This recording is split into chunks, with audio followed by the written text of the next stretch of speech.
Bismillahirrahmanirrahim. Assalamualaikum warahmatullahi wabarakatuh.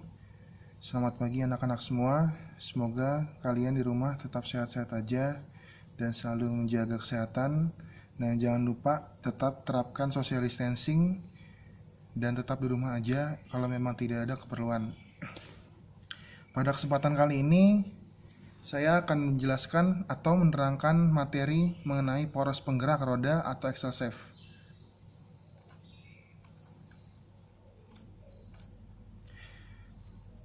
Penggerak kendaraan pada umumnya ada 4 tipe penggerak. Yang pertama itu adalah tipe front engine rear drive, di mana mesin terletak di depan kendaraan. Seperti ini gambarnya. Mesin terletak di depan kendaraan, sedangkan roda yang menggerakkan kendaraan adalah roda bagian belakang. Ini kita bisa lihat gambarnya. Roda yang menggerakkan atau diferensialnya berada di posisi belakang. Di sini ada transmissionnya atau gearboxnya, dan di sini ada drive shaft-nya. Contoh dari tipe front engine rear drive ini biasanya digunakan pada mobil. Kita ambil contoh Toyota Innova ya.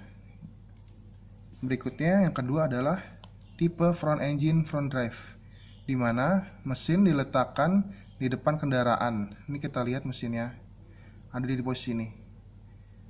Mesin terletak di bagian depan, dan yang menggerakkan kendaraan adalah roda bagian depan. Ini diferensialnya berada di depan.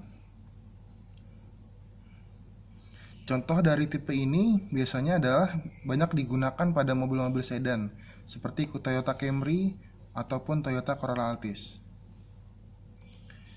Ketiga yaitu tipe rear engine rear drive, di mana mesin diletakkan di bagian atau terletak di belakang kendaraan dan yang menggerakkan roda bagian belakang.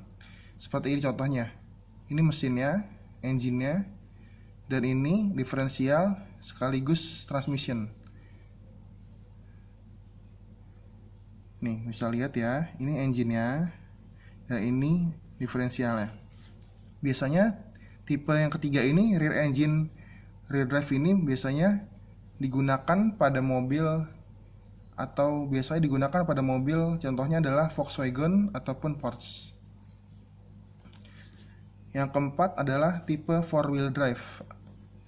4-wheel drive yaitu mesin diletakkan di depan kendaraan, sedangkan yang menggerakkan kendaraan adalah keempat rodanya, baik roda depan maupun roda belakang sama-sama menggerakkan kendaraan.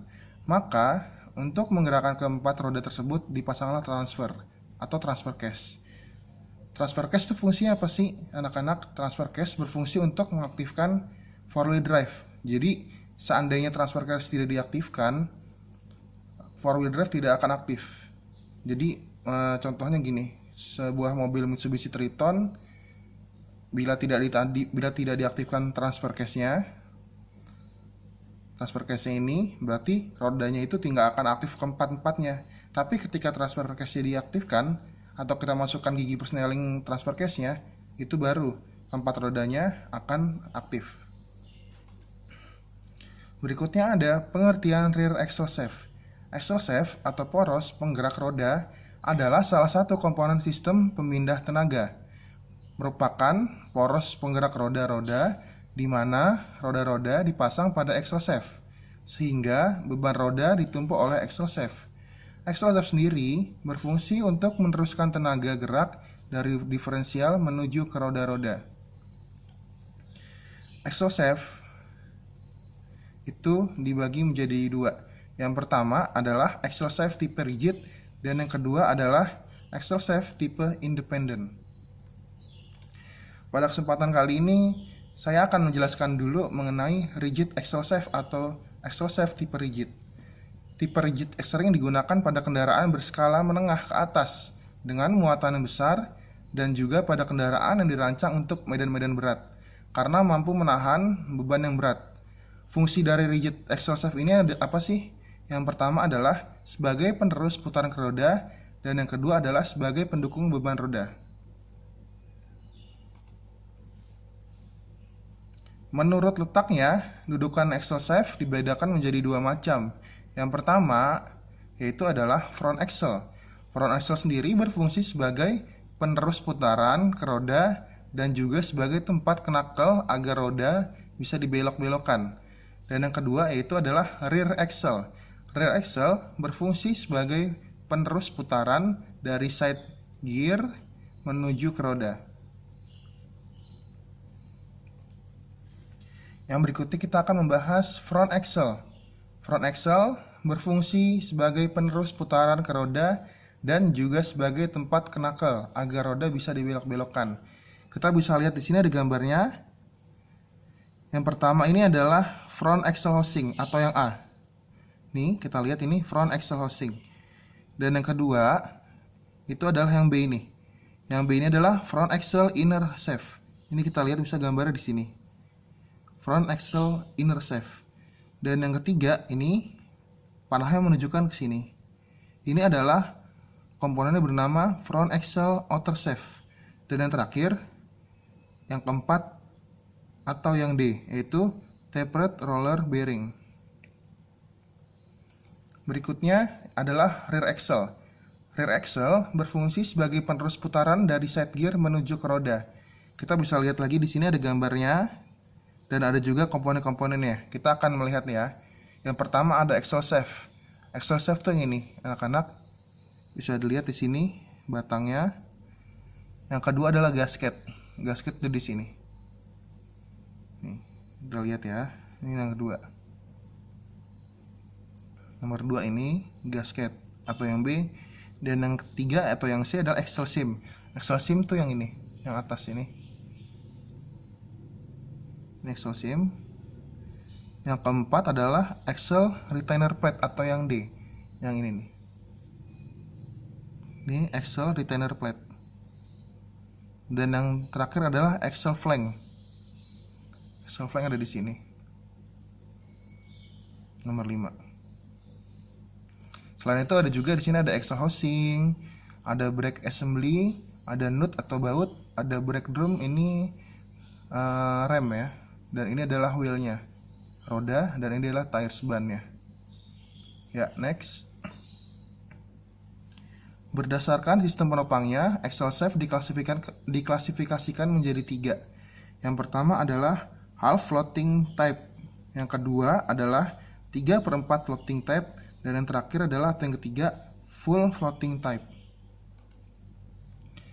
Kita akan membahas yang pertama adalah half floating type atau setengah bebas memikul. Pada tipe ini, bantalan dipasang antara axle housing dengan axle shaft dan roda-roda langsung dipasang pada ujung poros. Pada tipe half floating type memiliki keuntungan dan kerugian anak-anak. Yang pertama saya akan membahas keuntungannya. Keuntungan dari tipe half floating type adalah satu, ini konstruksinya sederhana, dan yang kedua biayanya murah. Kerugian dari half floating type itu adalah yang pertama, axle shaft menjadi bengkok akibat berat kendaraan langsung dipikul oleh poros. Dan yang kedua, jika patah, roda tidak akan ada yang menahan. Ini adalah gambar floating type. Di sini ada wheel hub. Kita bisa lihat posisinya di sini wheel hub. Terus ada axle housing dan ada axle shaft. Jenis ini biasanya digunakan pada kendaraan yaitu ada 3. Jenisnya ada sedan, station wagon, dan mobil jeep. Selanjutnya ada 3/4 floating type atau 3/4 bebas memikul. Bantalan dipasang antara axle housing dengan wheel hub dan axle shaft. Secara tidak langsung, axle shaft ikut memikul beban kendaraan. Sama seperti yang sebelumnya, 3/4 floating type atau 3/4 bebas memikul memiliki keuntungan dan juga kerugian. Keuntungan yang pertama adalah berat kendaraan tidak semuanya diteruskan ke axle shaft, sehingga axle shaft tidak bengkok. Dan yang kedua keuntungannya adalah bila terjadi axle shaft patah masih ditahan oleh sebuah bantalan. Kerugian dari 3/4 floating type itu adalah akibat gaya ke samping tetap menimbulkan kebengkokan. Selanjutnya ini adalah contoh gambar 3/4 floating type, yaitu di sini ada wheel hubnya posisi di sini. Ini axle housingnya, dan ini adalah axle shaftnya. Jenis ini 3/4 ini biasanya digunakan pada mobil-mobil seperti truk ringan. Berikutnya adalah full floating type atau bebas memikul. Pada tipe ini, wheel hub terpasang kokoh pada axle housing melalui 2 buah bantalan dan axle shaft. Axle shaft sendiri hanya berfungsi untuk menggerakkan roda. Dan keuntungan dan kerugian pada tipe full floating type ini adalah yang pertama, keuntungannya berat kendaraan seluruhnya dipikul oleh axle housing sehingga axle shaft tidak menjadi bengkok. Dan yang kedua, gaya ke samping juga tidak diteruskan ke axle shaft. Dan yang ketiga, faktor keamanan lebih baik dan sanggup memikul beban yang lebih berat. Kerugian dari tipe ini adalah biayanya mahal. Ini adalah gambar full floating type. Di sini ada brake drumnya, ada axle shaftnya, ada axle housingnya, dan ini adalah komponen, ada wheel bearing dan wheel hub. Tipe ini biasanya digunakan pada kendaraan berat ya, seperti dump truck ataupun truk-truk besar kontainer. Ya, berikutnya adalah cara kerja axle shaft tipe rigid. Axle rigid di samping sebagai penerus putaran ke roda, seolah-olah merupakan lengan panjang seperti poros mati, sehingga pada saat kendaraan berjalan, kedudukan bodi kendaraan seolah-olah mengikuti gerakan posisi axle. Contohnya seperti ini di gambar. Jadi ketika sebuah kendaraan melewati jalan yang bergelombang, bodi kendaraan itu seakan-akan seolah-olah mengikuti gerakan posisi axle-nya gitu. Jadi misal contoh ini melewati jalan gelombang yang dimana posisi axle-nya kiri, jadi bodi kendaraan pun mengikuti ke arah kiri gitu. Berikutnya ada keuntungan axle shaft dan kerugian axle shaft tipe rigid. Kita akan menjelaskan dulu keuntungan dari axle shaft tipe rigid. Yang pertama, konstruksinya lebih kuat. Ya, memang lebih kuat. Dan yang kedua, cocok untuk kendaraan skala medium ke atas. Dan keuntungan ketiga, sanggup menahan beban yang berat. Dan yang keempat, keuntungannya adalah momen yang dihasilkan lebih besar. Selanjutnya, kerugian dari axle shaft tipe rigid yang pertama adalah suspensi kendaraan akan lebih keras.